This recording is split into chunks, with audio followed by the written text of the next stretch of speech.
Bonjour, ici Daniel Dargy, ingénieur de chez Construction Daniel Dargy.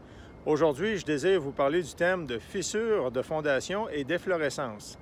Alors, il s'agit d'un client qui m'a appelé pour faire une inspection d'une maison avant l'achat. Donc, souvent, on m'appelle pour faire des inspections. Il y a cinq situations, là, souvent, qu'on m'appelle. Donc, la première situation, souvent, les clients désirent acheter une maison. Ils veulent voir, avant de l'acheter, est-ce qu'ils font un bon achat? Est-ce qu'il y a des irrégularités qu'ils ont découvert à travers d'un inspecteur qui fait une inspection générale, qui a soulevé des thèmes, des choses par rapport à la structure? Donc, ils m'appellent dans ce cas-là avant l'achat d'une maison. Il y a d'autres cas aussi où le client veut simplement, là, dans le but de faire une bonne gestion de son immeuble qu'il possède déjà, voir si au cours des années, il y a des choses qu'il a découvertes qui se produisent, comme des fissures qui apparaissent. Donc, il veut voir, il est déjà propriétaire, il ne veut pas la vendre, mais il veut savoir quoi faire correctement d'une façon impartiale.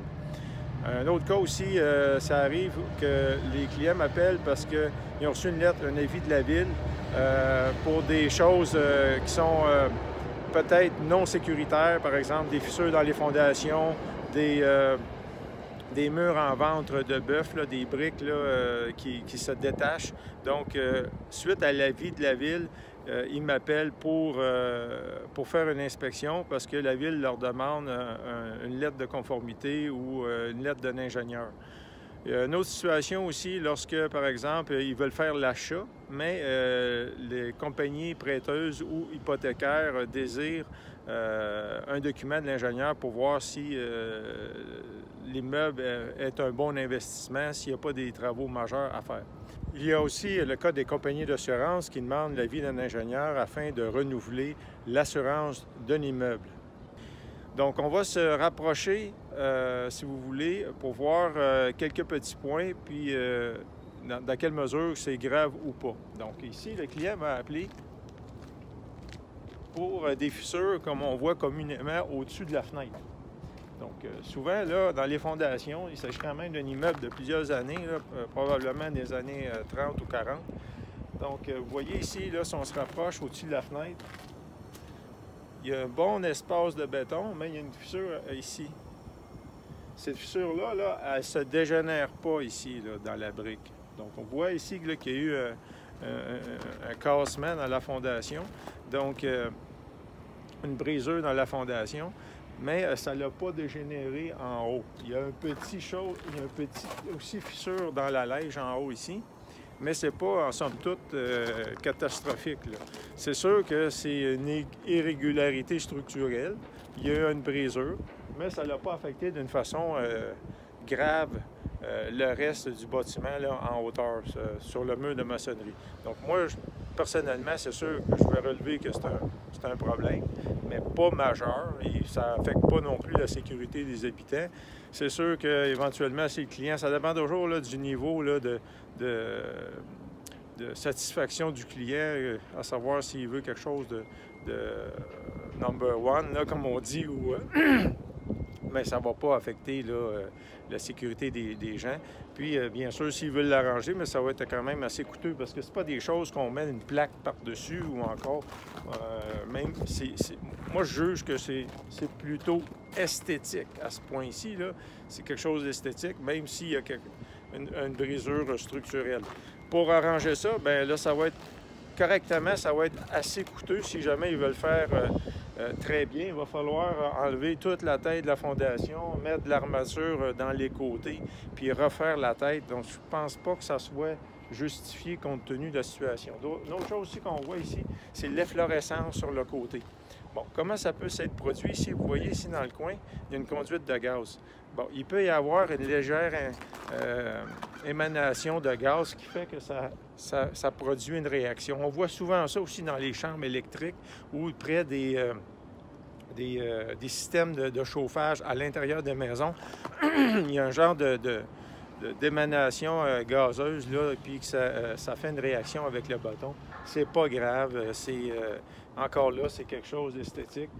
On voit aussi quelque chose qui ressemble à l'efflorescence, les moisissures qui peuvent se produire lorsqu'on a beaucoup de végétation alentour des fondations. Comme vous voyez ici, il y a des arbres assez imposants qui peuvent créer de l'ombre et empêcher la circulation d'air. Donc, à ce moment-là, souvent, ce qu'on voit dans les maisons, dans les coins, là, lorsqu'il y a beaucoup de végétation, on voit là, une légère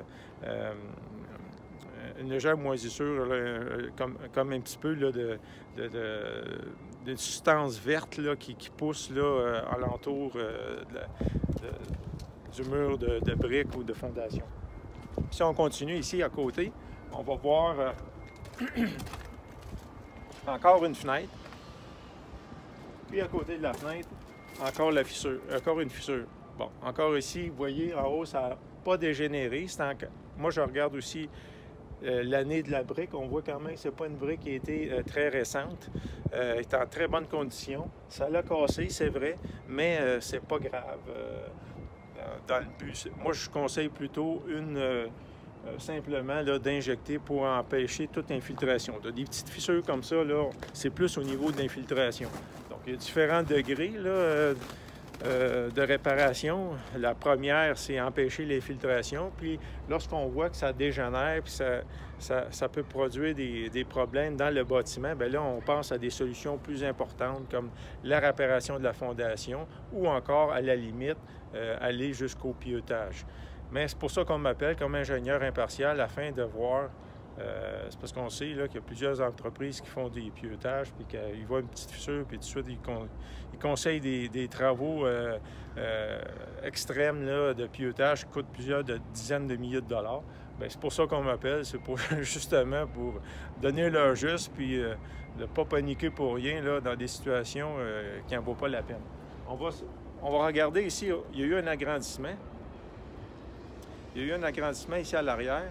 Puis, une chose que je note, vous voyez, il y a une pente négative vers la maison. Donc, ça, c'est pas très bien.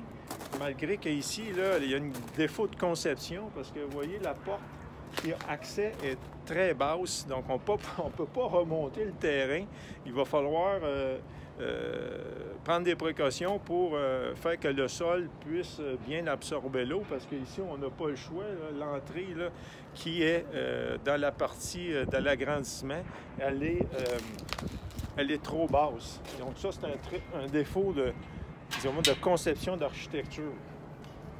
Il y a une autre chose aussi, donc on le voit mieux ici, là. Ici sur le côté, là, vous voyez, la porte est très basse. Ici, vous voyez, là, dans l'agrandissement, dans la jonction de l'agrandissement, il y a eu un travail d'injection. Il y a eu probablement déjà une fissure. Vous voyez, on va s'enculer.